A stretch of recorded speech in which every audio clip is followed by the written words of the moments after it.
성경에서 태어난 종교가 어떻게 세계를 제패하게 되었을까요? 그 이유는 어디에서 찾을 수 있을까요? 먼저 성경은 유대인의 신앙에서 시작되었습니다. 지금의 이스라엘, 유대인의 조상들이 믿어온 신앙의 책이 바로 성경입니다. 그렇다면 유대인들의 신앙은 왜 그토록 강력했을까요? 그 답은 유대인의 역사 속에 있습니다. 성경은 약 2500년 전후로 기록이 되었습니다. 근데 그 이후 유대인이 나라를 가지고 있었던 기간은 고작 100년에 불과합니다. 무려 2000년이 넘게 나라 없이 살아왔지만 민족성을 지켜낸 거의 유일한 민족이 바로 유대인입니다. 그들을 지탱해준 중심에는 성경이 있습니다. 그리고 그 성경 속의 하나님이 그들을 이끌었습니다. 성경은 나라 잃은 유대인을 지탱할 수 있는 강력한 하나님의 모습을 보여줍니다.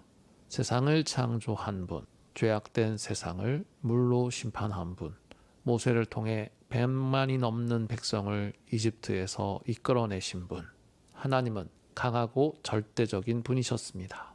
나라를 잃고 흩어진 유대인들에게는 그 어떤 위로보다 강한 하나님의 이미지가 필요했습니다.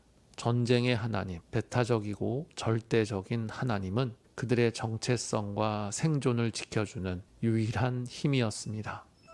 기독교도 마찬가지입니다. 예수님 역시 당시 로마 제국의 박해 속에서 능력 있는 구세주, 강한 메시아로 받아들여졌습니다.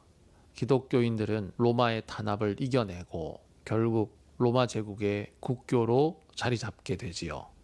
미국의 기독교도 이와 비슷합니다. 신대륙에 도착한 청교도들은 하나님의 인도하심 아래 새로운 나라를 세웠다고 믿었습니다. 그리고 세계 패권을 쥔 미국은 하나님이 우리를 선택하셨다는 확신을 갖게 되지요. 이처럼 유대인, 기독교인, 미국인에게 필요했던 하나님은 강하고 전쟁에 능한 하나님이었습니다. 그리고 바로 그 신의 강한 이미지가 이 종교들이 세계를 제패하는 데 중요한 힘이 되었습니다. 하지만 지금은 시대가 바뀌었습니다. 세계화로 인해 국가의 경계는 점점 희미해졌고 과학 문명의 발달로 의식주의 문제도 어느 정도 해결이 되었습니다. 이제 사람들은 더 이상 강한 신만을 필요로 하지 않습니다. 물질적으로 가장 풍요로운 시대에 살고 있지만 정작 사람들의 마음은 그 어느 때보다 공허하고 지쳐 있습니다.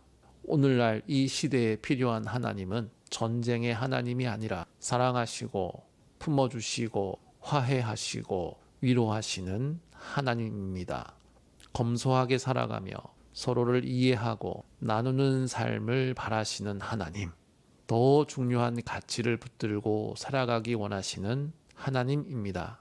그런데 여전히 강한 하나님의 이미지에 갇혀서 성경을 읽고 하나님을 말한다면 오늘날 방황하는 수많은 사람들의 마음은 갈 길을 잃게 될지도 모릅니다. 이제 우리는 전쟁의 하나님이 아니라 사랑의 하나님, 화해의 하나님, 나눔의 하나님을 바라보아야 합니다.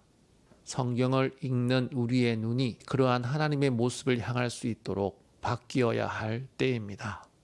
그리고 신앙인의 삶 역시 달라져야 합니다.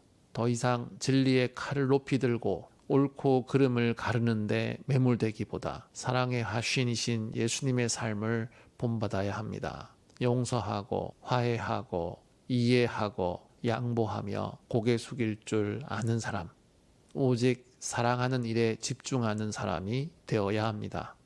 우리 사회에 깊게 자리 잡은 이념, 젠더, 계층의 갈등을 신앙의 이름으로 넘어서야 합니다.